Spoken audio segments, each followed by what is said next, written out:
Abatagatifu duhimbaza ku wa gatatu tariki ya 18 Nyakanga ni abatagatifu Frederic cyangwa Fredy, umwepiskopi wa diyosezi ya Utrecht mu Buholandi, wabayeho mu kinyejana cya 9.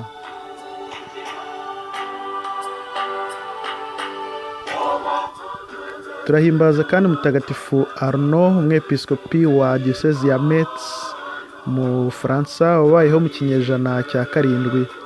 Tugahimbaza abatagatifu Saint Froze na bagenzi be bapfuye bahowe Imana mu kinyejana cya 3.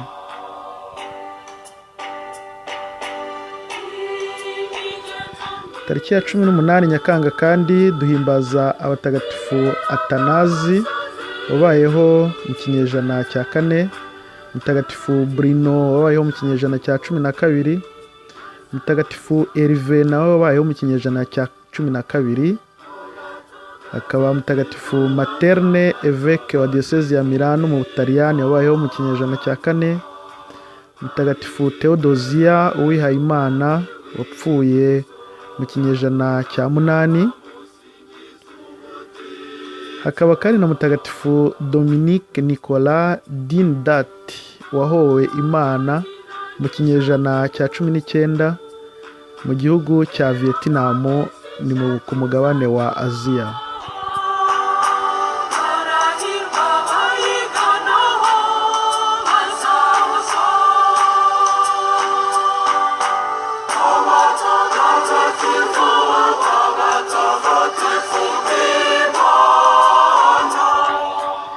Tugiye kuganira ku mateka yaranze mutagatifu Frederic, umwepiskopi wa Utrecht.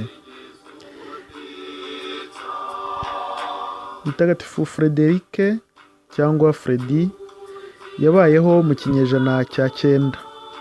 Yabaye umwepiskopi wa diyosezi ya Utrecht mu gihugu cy'Ubuholandi. Yabaye umwepiskopi unyuze Imana kandi ntatinye gucyaha uwo ari we wese wakoraga ibinyuranye n'ivanjiri.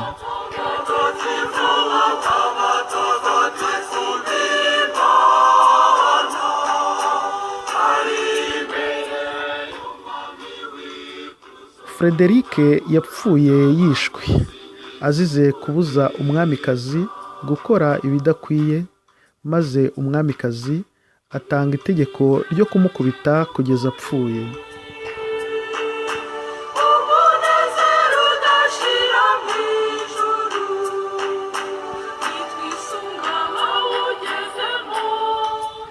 Ubwo Frederic bari kumukubita agiye kunogoka, yasabiye abishi be ngo ntibahorwe icyo cyaha cyabo kandi nawe ko abababariye.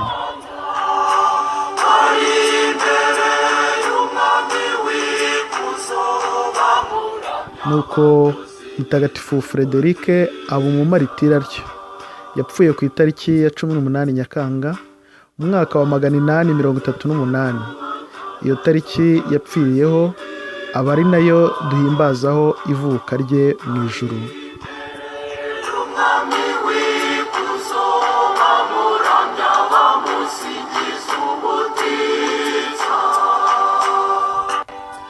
Turahimbaza kandi mutagatifu Arnaud. Mutagatifu Arnaud yavutse mu mwaka wa 582 mu mujyi witwa Les Saint Christophe hafi ya Nancy, ni mu Bufaransa.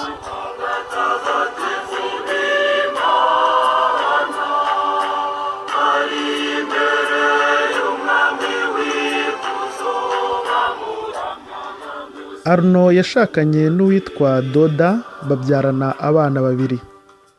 Nubwo Arnaud yari umurayiki kandi akaba yari yarashatse umugore, yaje gutorerwa kuba umwepiskopi wa diyosezi ya Metz mu mwaka wa 614, bityo umugore we nawe ajya kwiha Imana.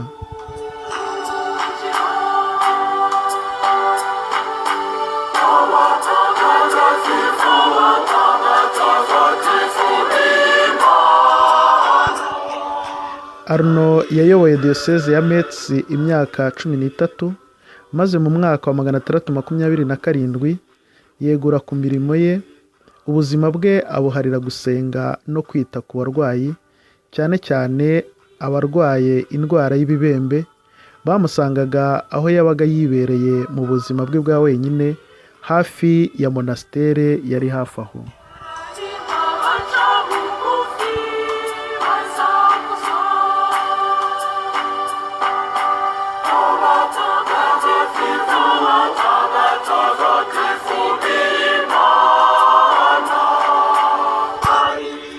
Arno yaje kwitaba Imana mu mwaka wa 640. Umurambo we ugarurwa i Metz ku itariki ya 18 Nyakanga 641, umwaka umwe nyuma y'urupfu rwe. Uza gushyingurwa muri diyosezi yayoboye ya Metz. Yaje no gufata izina rya kiliziya yitwa Kiliziya ya Mutagatifu Arno.